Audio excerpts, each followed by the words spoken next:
அத்தை செஞ்சு வச்சுட்டேன், வந்து சாப்பிடுங்க. என்ன வாய்ஸ் வித்தியாசமா இருக்கு? நீ செஞ்சு வச்சு நான் சாப்பிட்றேன்ற திமிரா? சாப்பாடும் வேணாம் ஒன்றும் வேணாம்ப்பா. உங்க இஷ்டம்.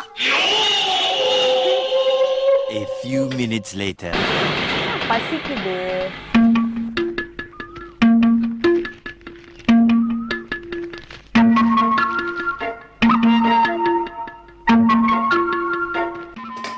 என்ன சத்தம்? யார் அது? கிழட்டு பூனை.